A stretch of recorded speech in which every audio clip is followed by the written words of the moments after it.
2024 में एक YouTube channel मत खोलना अगर आपके पास इन 6 चीजों की नॉलेज नहीं है तो, वरना आप भी 90% यूट्यूबर्स की तरह अपनी जिंदगी के 1-2 साल बर्बाद कर लेंगे और एंड में कहेंगे कि यूट्यूब तो लक का गेम है। और इन 6 पॉइंट्स में से लास्ट पॉइंट सबसे इम्पोर्टेंट है, क्योंकि वो आपको सिर्फ एक यूट्यूबर नहीं बनाता बल्कि आपको एक रियल इन्फ्लुएंसर बनाता है। इसलिए वीडियो को स्किप करने की गलती बिल्कुल भी मत करना, वरना आपका फेल होना तय है। तो शुरू करते हैं पॉइंट नंबर 1 से, जो की है 2024 के शुरू होते ही आप लोगों ने एक रेजोल्यूशन तो बना ही लिया होगा कि इस साल मैं अपने चैनल पे इतने सब्सक्राइबर्स तो गेन करके रहूंगा ही रहूंगा, या फिर एक नया चैनल बनाऊंगा और उसे किसी भी हालत में मोनेटाइज करवाऊंगा। लेकिन 1 महीना हो गया है और आपको कुछ भी ग्रोथ नहीं दिख रही है और आप ऑलरेडी गिव अप करने की हालत पे हो। इसका रीजन ये है कि आपको पता ही नहीं है कि YouTube का एल्गोरिथम वर्क कैसे कर रहा है। आप जानते ही नहीं हो कि YouTube आपसे चाहता क्या है और बस एक तरफा प्यार की तरह आप अपनी तरफ से एफर्ट डाले जा रहे हो और कोई रिस्पॉन्स नहीं मिल रहा है। YouTube एक सोशल मीडिया प्लेटफॉर्म है जो कि एड रेवेन्यू से अपनी मेन अर्निंग करता है, और हर सोशल मीडिया प्लेटफॉर्म की तरह YouTube को सिर्फ एक ही चीज चाहिए, वो है कि लोग उसके प्लेटफॉर्म पे बने रहे जितनी ज्यादा देर तक हो सकता है उतनी ज्यादा देर तक, तभी YouTube को फायदा होगा। और इसमें YouTube आपकी मदद चाहता है, आपसे एक ऐसा कंटेंट बनवा के जिसको लोग ज्यादा देर तक देखें और YouTube पे बने रहे। लेकिन 90% यूट्यूबर्स इस बात को नहीं समझते हैं और इसलिए यूट्यूब उनका कंटेंट कभी भी ऑडियंस को सजेस्ट नहीं करता है। इसे एक एग्जांपल से समझते हैं।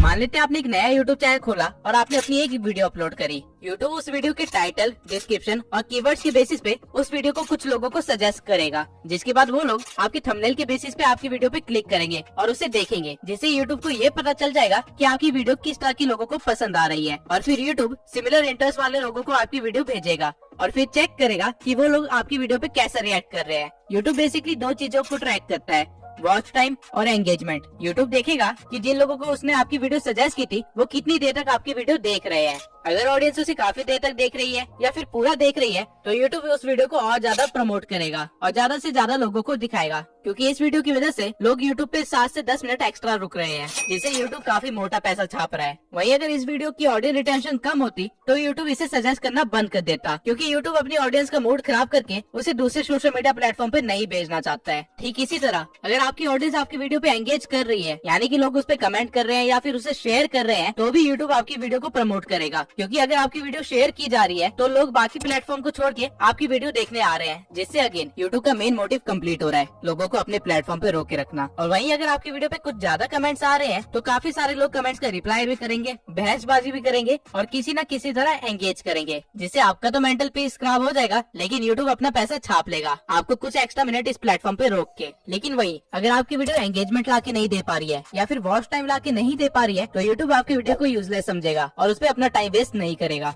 अब आधे से ज्यादा लोग इस चीज को नहीं समझ पाते हैं और वो लगातार यूट्यूब पे अपना कंटेंट डालते रहते हैं, जिसकी वजह से वो ग्रो ही नहीं कर पाते।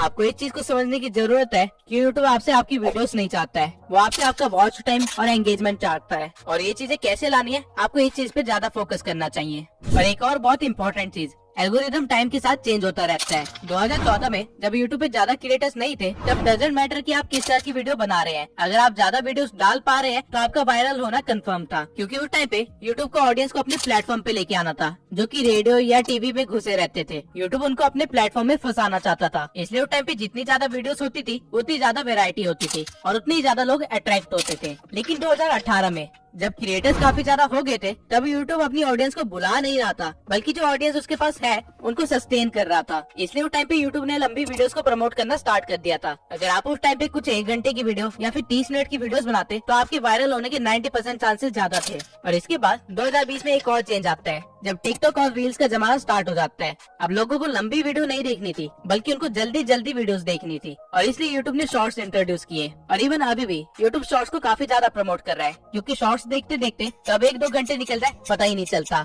और यही तो यूट्यूब को चाहिए कि आप उसके प्लेटफॉर्म को छोड़ के जाओ ही ना। और एज ए यूट्यूब क्रिएटर अगर आप बिना एल्गोरिथम को समझे वीडियो अपलोड करना स्टार्ट करोगे तो आपका फेल होना ग्रांटेड है। लेकिन क्या एल्गोरिथम एक लौता फैक्टर है जो कि आपके फेल होने का रीजन हो सकता है? नहीं।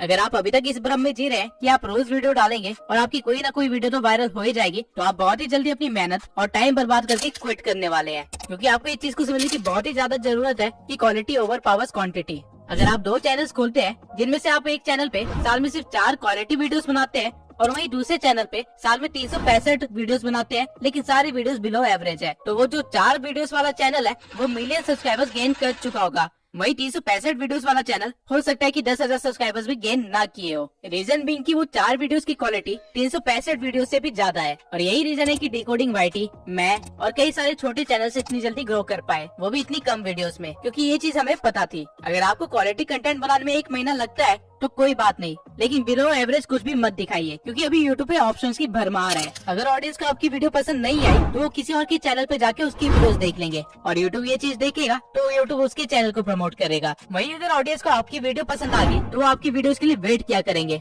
और यूट्यूब इस चीज को भी देखेगा और फिर वो आपके चैनल को भी प्रमोट करेगा। लेकिन वीडियोस की क्वालिटी बढ़ाए कैसे? तो वीडियोस की क्वालिटी बढ़ाने के लिए आपको कोई महंगे गैजेट्स की जरूरत नहीं है, बल्कि आपको सही टेक्निक्स की जरूरत है, जिससे कि आप सही स्क्रिप्टिंग, वॉइस ओवर और एडिटिंग कर पाओ। अब ऑल्दो और भी कई सारे फैक्टर्स होते हैं जो कि क्वालिटी कंटेंट बनाने के लिए इम्पोर्टेंट होते हैं, लेकिन ये 3 चीजें बेसिक है। और अगर आपको इसको अच्छा करना है तो आप मेरी how to grow on YouTube playlist देख सकते हैं, जहाँ पे मैंने हर एक पॉइंट को अच्छे से डिटेल में एक्सप्लेन किया हुआ है। और जब आप ये प्लेलिस्ट देख के ग्रो हो जाएंगे तब आपको रियलाइज होगा कि आप वो सारी गलतियां करने से बच गए जो कि हमने सालों तक की थी। लेकिन सिर्फ क्वालिटी कंटेंट और एल्गोरिदम को समझने से आप अपने चैनल को फेल होने से नहीं बचा सकते हैं, क्योंकि यूट्यूब अगर आपकी वीडियो ऑडियंस तक पहुंचाएगा ही नहीं, उसे इंप्रेशंस देगा ही नहीं, तो वीडियो का आप क्या ही करोगे। अगर आपको नहीं पता कि रिटर्निंग व्यूअर्स कैसे इंक्रीज करे, या फिर न्यू व्यूअर्स को कैसे गेन करे, या फिर अपनी वीडियो को रैंक कैसे करवाए, या फिर CTR, RPM, CPM जैसी चीजें क्या होती है, तो आप एक बड़े से जंगल में बिना मैप के निकल चुके हैं, जहाँ पे आधे रास्ते में आपको YouTube नाम का एक शेर खाने वाला है। SEO में रैंक करने के लिए बेसिकली आपको 3 चीजों की जरूरत होती है: टाइटल, कीवर्ड्स और थंबनेल। और इनके सिवाय अपने SEO को ट्रैक करने के लिए और उसे और भी ज्यादा इम्प्रूव करने के लिए आपको YouTube के एनालिटिक्स को अच्छी तरह से देखना आना चाहिए, क्योंकि अगर आपको अपना एनालिटिक्स समझ नहीं आ रहा है तो आप अपनी ऑडियंस को नहीं समझ पा रहे हो। एंड अगेन, अगर आप अपनी ऑडियंस को समझ नहीं पा रहे हो तो एल्गोरिथम आपकी मदद नहीं करेगा। अब सही से टाइटल, डिस्क्रिप्शन और हैशटैग्स कैसे डालते हैं, इसके ऊपर मैंने ऑलरेडी एक वीडियो बना रखी है। लेकिन एनालिटिक्स को स्टडी कैसे करे, उसे इम्प्रूव कैसे करे और उसके साथ उसको ऑप्टिमाइज कैसे करे, इसके ऊपर मैंने अभी तक कोई भी वीडियो नहीं बनाई है। तो अगर आप लोग चाहते हैं कि मैं इस टॉपिक पे एक वीडियो बनाऊं तो कमेंट सेक्शन में एनालिटिक्स लिख दीजिए। 1000 कमेंट होते ही मैं वीडियो बनाना स्टार्ट कर दूंगा। बस सोचिए, आप सब कुछ सीख जाते हैं और अपने चैनल की क्राइटेरिया को पूरा करने के बाद उसे मोनेटाइजेशन के लिए अप्लाई करते हैं और YouTube आपको रिजेक्ट कर देता है। ऐसा होने की चांसेस बहुत ही ज्यादा है अगर आपको नहीं पता कि YouTube की पॉलिसीज और गाइडलाइंस क्या है। YouTube की नई पॉलिसी के अकॉर्डिंग आप अपने चैनल को 500 सब्सक्राइबर्स और 3000 वॉच आवर से भी मोनेटाइज करवा सकते हैं, या फिर शॉर्ट्स के 3 मिलियन व्यूज से भी। ये क्राइटेरिया पहले 1000 सब्सक्राइबर्स और 4000 घंटे का था और 10 मिलियन शॉर्ट्स की व्यूज। लेकिन यहाँ पे YouTube एक गेम खेल रहा है। आप अगर 500 सब्सक्राइबर्स के साथ अपने चैनल को मोनेटाइज करवाते हैं तो आपको एड रेवेन्यू नहीं मिलेगा, बल्कि आपको सुपर चैट, मेंबरशिप और मर्चेंडाइज का ऑप्शन मिलेगा, जिनसे की काफी कम अर्निंग होती है। आपको एड रेवेन्यू नहीं मिलेगा, जो कि हमारा मेन सोर्स ऑफ इनकम होता है। लेकिन YouTube ने ऐसा क्यों किया? अपने क्रिएटर्स को बचाने के लिए। YouTube आप पे मेहरबान नहीं हो रहा है, बल्कि टिकटॉक ने अपना क्राइटेरिया लो कर दिया था, इसलिए YouTube को भी लो करना पड़ा, ताकि उसके क्रिएटर्स YouTube को छोड़ के टिकटॉक पे ना भागे। और अगर आपको लग रहा है कि आप सिर्फ शॉर्ट्स बना के वायरल हो जाओगे और अपने YouTube चैनल को मोनेटाइज करवा लोगे, तो let me tell you one thing, shorts पे अर्निंग ना के बराबर है, अंटिल आपके हर शॉर्ट्स मिलियन व्यूज के ऊपर न जा रहे हो। बल्कि एक शॉर्ट को वायरल करने से ज्यादा आसान एक लॉन्ग फॉर्म कंटेंट को वायरल करना है। लेकिन YouTube ने आपके दिमाग में इसकी टोटली अपोजिट चीज भर दी है, जिसकी वजह से आप काफी ज्यादा टाइम और मेहनत बर्बाद करने वाले हैं। अगर आपको सिर्फ वायरल होना है तो शॉर्ट्स आपके लिए सही चीज है, लेकिन आप अगर YouTube पे एक करियर बनाना चाहते हैं और यहाँ से अर्निंग करना आपका मेन गोल है, तो आपके लिए शॉर्ट्स सही चीज नहीं है।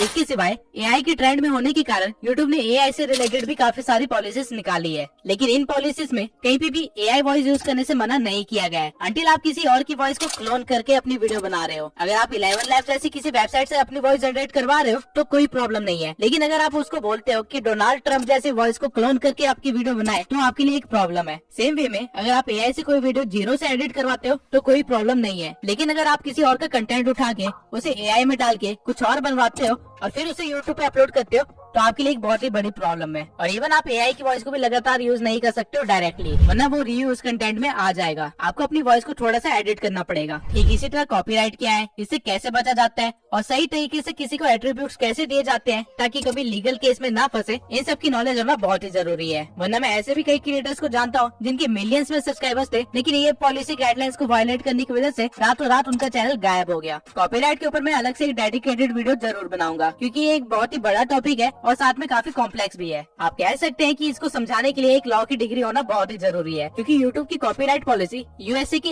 एक्ट के अकॉर्डिंग चलती है। लेकिन इससे डरने की कोई भी बात नहीं है, बस आपको थोड़ी सी नॉलेज होनी चाहिए ताकि आपका करियर बच सके। अब ऐसे भी कई सारे चैनल्स हैं जिन्होंने इन सब चीजों का ध्यान रखा था, लेकिन आज उनकी हालत एक नए यूट्यूबर से भी बेकार हो रखी है। लेकिन ऐसा कैसे हुआ?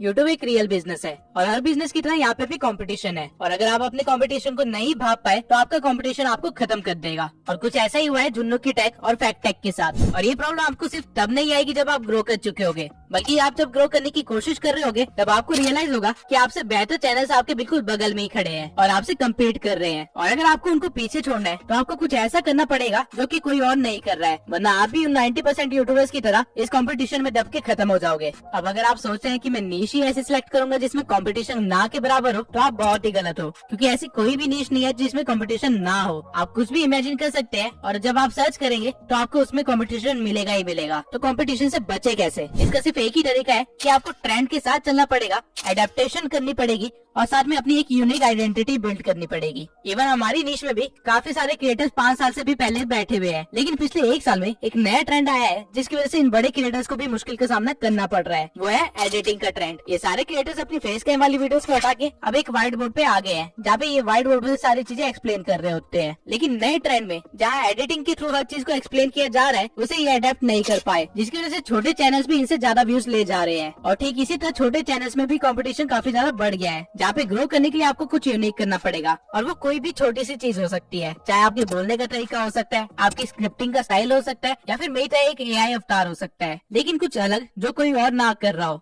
अब अगर आप कंपटीशन से बच भी गए तो आपको वो करना है जो बड़े क्रिएटर्स मजबूरी में नहीं कर पाते हैं और छोटे क्रिएटर्स बिना किसी प्रॉब्लम के कर सकते हैं।